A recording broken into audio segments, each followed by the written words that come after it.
रूस के राष्ट्रपति पुतिन ने दावा किया है कि उन्होंने कोरोना वायरस की वैक्सीन बना ली है और उनके देश के साइंटिस्ट ने दिन रात मेहनत करके डॉक्टरों के साथ वैक्सीन का सफल परीक्षण किया है और उन्होंने ये वैक्सीन अपनी बेटी को भी दी है, जिसके बाद पूरी दुनिया में अफरा तफरी मच गई है इस वैक्सीन को लेने की। और रूस का कहना है कि वो कल यानी 12 अगस्त को इस वैक्सीन को रजिस्टर भी करवा लेंगे।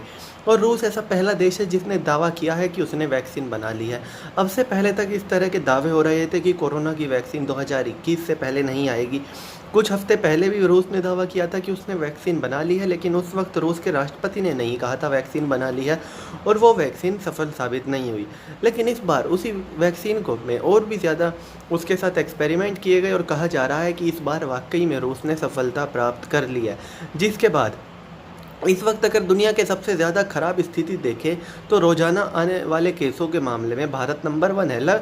रोज़ाना 60,000 के लगभग केसेस आ रहे हैं और अगर हर किसी की टेस्टिंग होने लगे, पूरे दमखम से टेस्टिंग होने लगे, रोज़ की 2-3 मिलियन टेस्टिंग, तो ये संख्या 80-90 हज़ार तक भी पहुंच सकती है आसानी के साथ, जब 4-5 लाख टेस्टिंग में ही इतने केस आ रहे हैं।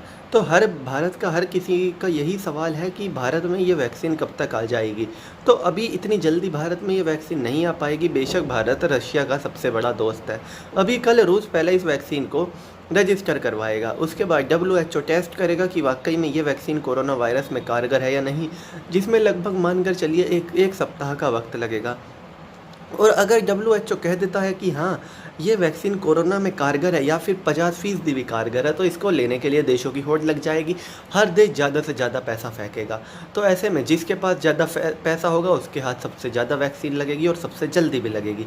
तो ऐसे में कोई हैरानी नहीं होगी कि अमेरिका बाजी मार कर ले जाए और इस बनी हुई वैक्सीन का बड़ा हिस्सा अमेरिका ले जाए, क्योंकि अमेरिका में दुनिया में सबसे ज़्यादा केसेस है। लेकिन भारत में इसकी कीमत क्या होगी ये तो अभी सोचा भी नहीं जा सकता, क्योंकि अभी ये वैक्सीन रजिस्टर होगी, फिर WHO की टेस्टिंग होगी और उसके बाद जब रशिया खुद एक्सपोर्ट करेगा देशों को, देश की सरकार को किस रेट पे देगा और सरकार उस पर कितनी सब्सिडी देगी, ये सब चीज़ें तय करेंगी कि भारत में जो आम जनता तक पहुंचेगी, अगर किसी कोरोना के मरीज को ज़रूरत होगी तो उसके लिए कितनी कीमत होगी। फिलहाल भारत की कंपनियां भी कोशिश कर रही हैं कि वो अपनी ही वैक्सीन बना ले। भारत में सब्स्टिट्यूट की जो दवाइयाँ चल रही हैं, जो डॉक्टर अपने फार्मूलों से कोरोना का इलाज कर रहे हैं, उसमें भी काफ़ी हद तक सफल रहे हैं। और भारत का जो मॉर्टेलिटी रेट है वो 2.16% आ गया है, यानी कि 100 में से 2.16 लोगों की मौत हो रही है। और हम उम्मीद करते हैं कि बहुत जल्द भारत के डॉक्टरों को वैक्सीन में सफलता मिले और 100 में से एक भी लोग किसी की भी मौत ना हो और ये जो मॉर्टेलिटी रेट है ये 0% पर आ जाए। लेकिन इस वक्त भारत के लिए चिंता की बात है, रोज़ाना बढ़ रहे कोरोना के केसेस जो हर दिन मैनहट्टन की बिल्डिंग बना रहे हैं। अगर ग्राफ की बात करें तो 60,000, 62,000, 64,000, 50,000 केस रोज़ाना तो अब हर भारतीय के लिए नॉर्मल सी बात हो गई है। और हम उम्मीद करते हैं कि स्थिति इससे ज़्यादा ना बिगड़े और 1 लाख डेली केसेस वाली हालत पर भारत बिल्कुल ना पहुँचे, यहाँ से नीचे आए, ऐसी हर किसी की कामना है। और देखने वाली बात होगी कि बिना रशिया की वैक्सीन के ही भारत रिकवर कर लेता है या नहीं। तो चलिए दोस्तों, मैं राहुल चौधरी, फिलहाल इस वीडियो के लिए इतना ही।